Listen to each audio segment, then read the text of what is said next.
7 habits that will completely change your life. Number 1, grading your day. This is something that I started doing back in October. I realized that my progress in life was just so slow. It was driving me nuts. It felt like everything took forever, and I had to be honest with myself and be like, why is it that things just aren't moving quickly? Why is it that I set a big goal and I tend to come up short of it most of the time? I'm somebody with a lot of ambition, but I could never seem to follow through on my ambitions. And I decided I needed to be really accountable to myself, and I wanted to start checking in with myself at the end of each day to see how I'd actually done. Like, what had I been doing all day? It was too many days going by where I'd ask myself at the end of the day, what exactly did I get done today? And I realized I just couldn't keep having those days if I wanted to be a high performer. So what I started doing was at the end of the day, I would grade myself on how I did for the day, being either like an F if it was a complete failure, there was nothing positive about it, it was the kind of day that sent me backwards, like a D kind of grade, a D minus, D plus, D whatever it is,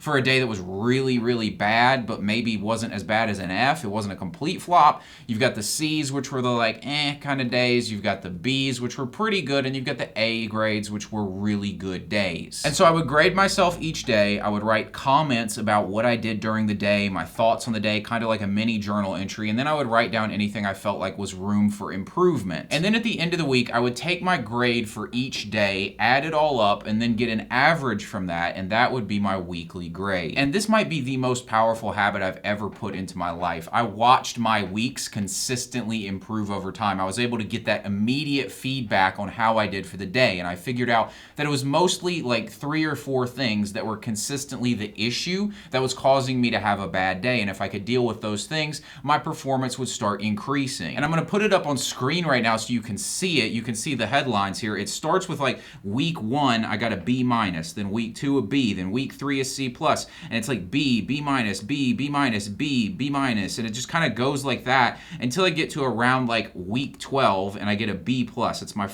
second B plus that I'd gotten, and then it starts going B, B, A minus, B, B, B, A, B, B plus, and now I'm on week 23 as we speak. But you see, I went from going B minuses and C pluses even sometimes, and a B being a good week, to a B being basically the standard and kind of a bad week at this point, and a B plus is a pretty normal week, and I'm starting to creep into where I'm having A weeks consistently. And when I talk about grading myself here, I'm not being nice on myself. I have a very high standard for myself, and I don't give out A's lightly, and A is the kind of day where I needed to be very productive. I needed to really kill it in every area of life. There can't be any big slip-ups. I couldn't have just had a horrible day on my diet. There couldn't have been the kind of day where I sat around on my phone for 3 hours. Like, it needed to be a day where I really got to work, I handled my crap, and I didn't mess anything up. So the fact that I'm now consistently over a 7-day period able to average out to an A grade means that I'm doing some things really well that I wasn't doing a while back. I mean, I'm nowhere near as distracted as I used to be. I started realizing like certain emotions that would come up, like the kind of thing where you get done with work and you've got that habitual mindset where I'm just going to go turn on the TV.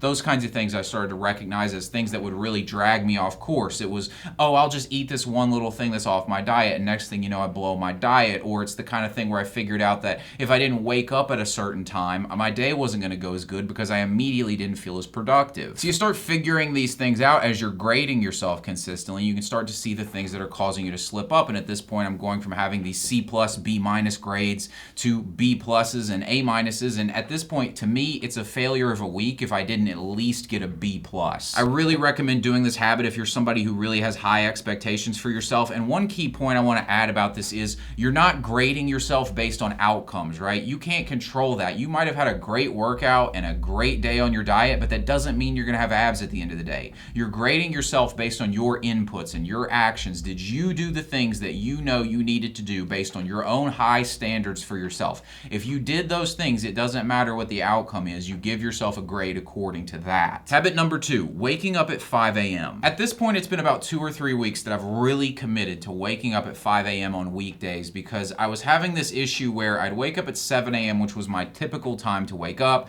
I'd go work out first thing, then I'd get home, shower, eat, and by the time I got done with that, it was like 10, 11 o'clock. And you feel like you wasted the entire day. You feel like you're starting behind, like the energy's just not there. If you're somebody who's trying to crush it in your career. This is just not acceptable. And I figured that out. I was like having to be honest with myself and be like, listen, if you want to be a high performer and somebody who makes a ton of money and is just crushing it in their career and really just killing it in every area of life, you got to get up earlier. And I had to be honest with myself about that conversation. I said, fine, I'm going to get up at 5 a.m. I'm going to start that habit. And honestly, I have felt so much better since doing this, because nothing makes you feel more productive than getting up with some intensity, going to the gym, getting done with that, and then you're already in the office by 8 o'clock, ready to go. You're the first one in the office. It just sets the tone that you're really going to get after it for the day. My productivity has absolutely gone through the roof since I started doing this. And once I put this habit of waking up at 5 a.m. in place, I was able to put the next habit in place, which was setting a timer for my work day. So when I was having that heart-to-heart with myself and realizing that I wasn't on the path of achieving the big goals I had for myself, and I realized I needed to wake up early as well as change a bunch of other things,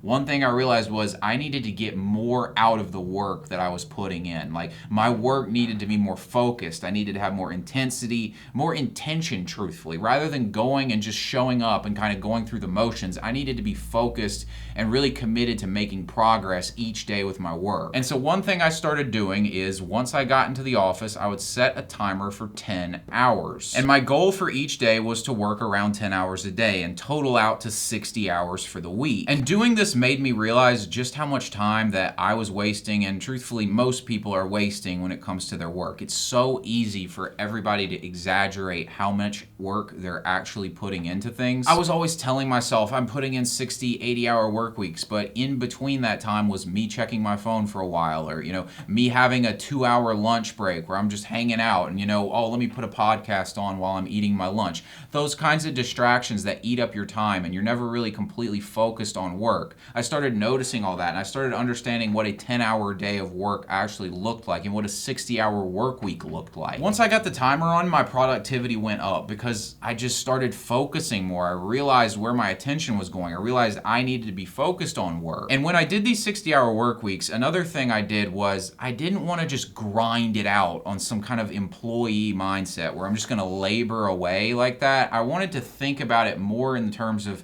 maybe how an executive or an entrepreneur would really think about their work. And so that included things like planning and strategizing and figuring out how I could optimize, my lead generation for real estate, or it meant reading a book was also included. It also meant the grunt work of, doing paperwork, going and doing showings, going to listing appointments, things like that. But the intention of this habit was really about just putting my focus on my craft and really just excelling in my career. I mean, even doing this YouTube video, I count towards my 60 hours because I see YouTube as something that long-term is a big part of my career plan. If you're an entrepreneur, this is definitely something you would want to do, is put this timer on your phone. Even if you're a W-2 employee, it's probably worth doing as well. But if you're an entrepreneur, it's definitely worth it, because as an entrepreneur myself, we're in that situation where we have to manage our own time, and it's really easy to get distracted and kid yourself about the amount of effort you're putting in. If you're not seeing consistent growth and progress, you need to check yourself and probably start tracking how you're spending your time. And one of the best ways to do that is by setting a timer at the start of your workday. Habit number 4, focusing on one thing per season. Trying to focus on too many things at once is a great way to limit your progress. This was something I really struggled with. There was so many areas in my life I wanted to improve in. I just wanted to keep moving forward in every area, and I realized that if I did that, I was only going to get mediocre results in all these areas. So what I realized I needed to do was just lock in on one thing for one, what I call season, meaning just kind of a phase of your life. And so like right now in this phase of my life, the top priority is career success and financial success. So I just spend almost all my time focused on that. This means that I have to sacrifice fun. It means I sacrifice dating. It means I sacrifice a social life in a lot of ways, but it's what I have to do during this season, and then I can always go work on those things at another time. But what happens when you do this is you can get much quicker results than you could if you were trying to focus on everything at once, because your attention is diluted. You're focusing on 5 different areas of your life instead of on one area of your life. There's a mantra I've been repeating to myself, and it's basically this. It's the quicker you get through this phase of life, the quicker it's over. And that sounds like, well, duh, yeah, the quicker you get it done, the quicker it's done. I mean, it's kind of redundant, but it's just something to remind yourself, because we spend a lot of time in these phases of our life where there's something we're not really happy about in our life, but we're trying to distract ourselves from it. And we don't really go all in on fixing that problem, because another part of us is like, yeah, but I really want to go do this thing. I really want to go out with my friends. I really want to go spend time on a dating app trying to date a girl, or whatever it is that you're focusing your attention on, when in reality, you should just put your attention on solving this one area of your life and just put all your energy on it. And as soon as you fix that one area of your life, it's done. If it's your health, devote 6 months to really nailing the diet. No cheat days, no days off from the gym. Just crush it, and then it's done. And the thing about this is also, if you're trying to do something when it's not really time for you to do it because you need to focus on something else, you're never really going to get to fully enjoy that experience. If you're trying to go on a vacation but you don't really have your money right, well, you're going to go on the vacation, you're going to stay at a cheap hotel, you're going to be stressing about the bills you got to pay when you get back. It's just not going to be the same experience as if you had your money right and then you get to go on vacation and feel confident because you've got plenty of money, you can stay at a nice hotel, you can go out to nice restaurants, you don't have to save your pennies while you're on vacation. You get to fully be on vacation. A lot of people really struggle with this delayed gratification, and that's why they don't get to maximize experiences, because they just want to have it all now, and so they take the mediocre vacation and the mediocre results in their career rather than just really going hard on the career, getting great results, and then you get to have a great vacation. Habit number 5, reading 4 books per month. This habit has caused me to recommit to other positive habits. It's improved my financial knowledge, it's improved my sales skills, my marketing skills, it's improved my mental toughness and my mindset. If you're somebody out there who feels like they're in a rut right now, you probably need to read a new book. What happens when you read a book is you put new ideas in your head, and those new ideas are going to cause you to do new things in your life. You're going to see the world differently, and that is just naturally going to change the results you're getting. Habit number 6, mindfulness meditation. This is something that I've had an on and off relationship with for a long time. It's something I've always wanted to stay consistent with, but I'd struggled to do so. But the first book I read when I started this habit of reading 4 books a month was called Why Buddhism is True. And it sounds like really spiritual, but honestly, it's not a very spiritual book. In fact, it's a pretty scientific book, and it talks about the benefits of meditation. And I decided I really needed to commit to this habit in my life because I was just not as emotionally in control as I wanted to be. My emotions would cause me to have bad days. When I was talking about grading my days, a lot of my C plus kind of days were the kind of days where I just got into a funk. I was, worried about something, or I just wasn't feeling it, and I let that energy kind of dominate me. Whereas once I started to meditate, I was able to get more in control of myself and not let these things wreck my day. I really believe in meditation for anybody who wants to be a high performer, because it's going to help you with emotional control, and emotional control is going to help you with good decision making. And good decision making might be the most valuable trait you can have if you're somebody who wants to be successful at anything. If you're an entrepreneur watching this, your ability to understand clearly what's happening in your business and in the world around your business is essential to your success. And meditation is going to allow you to do this, because you're not going to be clouded by emotion. You're not going to be so caught up on your thought trains, and you're going to be able to just see what's going on clearer. And if you're a W-2 employee, you probably have to deal with a lot of people when you're at work, and your ability to manage your emotions in those situations,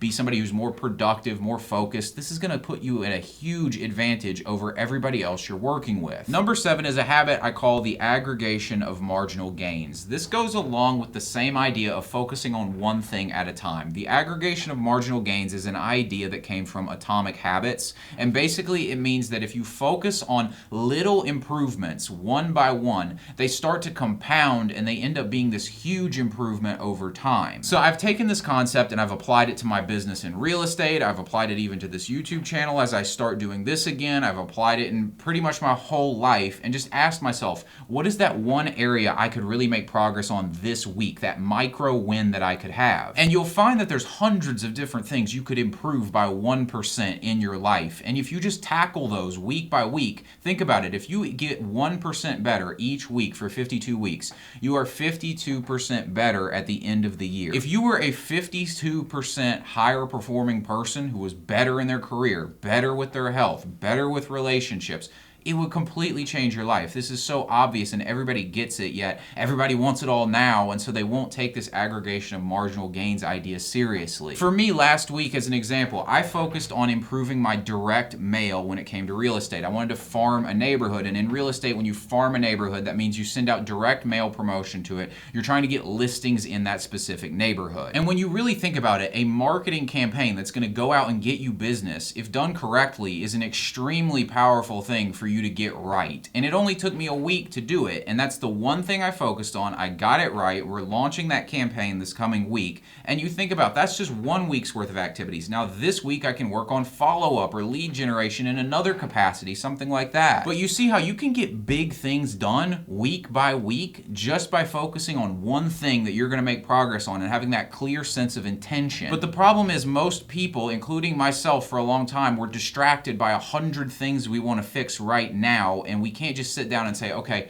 what is the one thing that I would really like to make progress on this week? I decided I had to make it a habit to focus on the aggregation of marginal gains, and it's been such a positive thing. I've just made so much more progress since doing it. I've improved so many different little areas of life. It's made my days better, my performance better, and another thing it's done is given me a clear sense of purpose each day and each week, which is really important to having a good emotional state. Getting up in the morning and knowing what you need to do that day is such a powerful thing because it just gets rid of that angst and that discomfort and that feeling like you're not achieving what you need to achieve because you're in just that tunnel vision. You're locked in. Guys, I hope these habits can change your life the same way that they've been changing mine. And if you want to learn some boring advice that will actually help you get wealthy, you can click this video right here.